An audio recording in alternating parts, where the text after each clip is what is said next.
Hey, what's up guys? This is Todd here. Today we're going to be looking at the same basic rock groove, and that groove itself has been used in thousands of pop and rock songs over the years.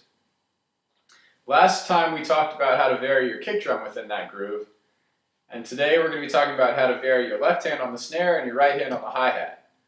And with all of these three variations, put them together and make your own combinations, you can play hundreds of thousands of songs. So we're going to start with the left hand.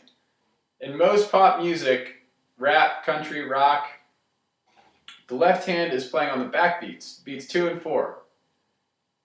And I'll show you a few examples of you can change that up by adding in an eighth note or shifting the back beat back by an eighth note or forward by an eighth note.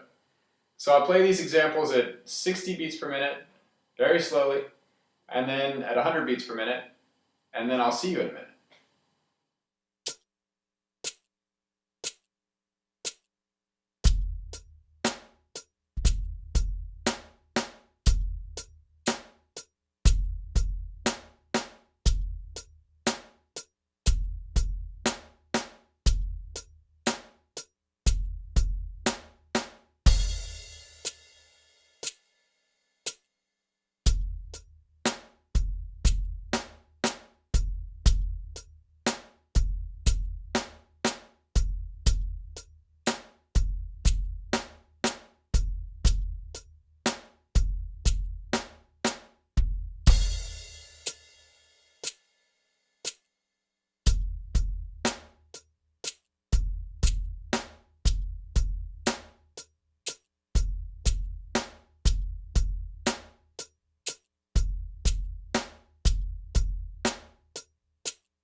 So you can see how adding or shifting just one note can make a dramatic difference in the feel of your groove. Now let's look at another common variation you can do with your left hand, which is to add in some 16th note subdivisions. Oftentimes you hear this on the of 2 and the E of 3. So 1 E and a 2 E and 3 E 4. And you can do on either one of those or both. So that would sound like this.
So those beats probably sound pretty familiar. They're very commonly used.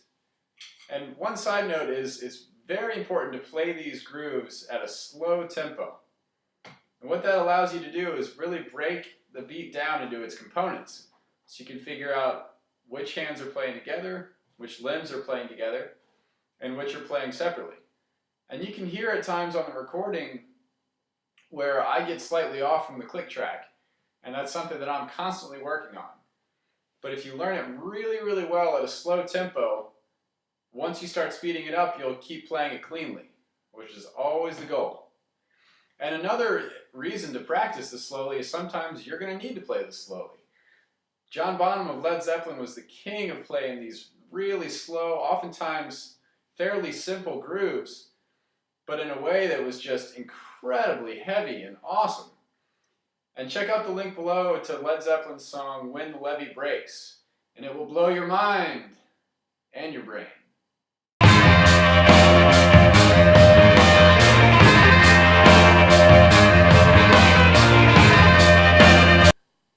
Okay, so let's look at some right hand variations.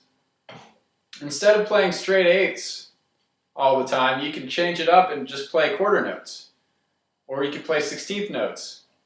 And oftentimes at a slower tempo, you'll play 16ths with one hand, and when you start speeding up, you'll play with both hands, alternating, and the right hand comes down on the snare drum for the backbeats. And another variation you can do is just play the upbeats of each beat. So play on 1 and 2 and 3 and 4 and. So that would look like this.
The second link below is to a clip of Jeff Porcaro talking about his approach to the right hand on the hi-hat.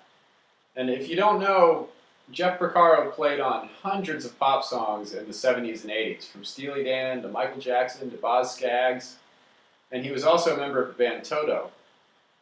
And he was known for playing, again, oftentimes pretty simple grooves, not always so simple with Toto, but usually on the studio stuff he played, pretty simple grooves, but just with an extraordinary amount of feel and pocket.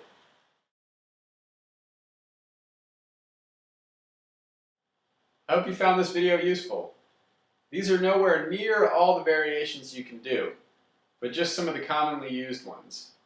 And start working these into your playing, get the kick drum, right hand, left hand, and start mixing them up, creating your own grooves, have fun with it, and thanks for watching.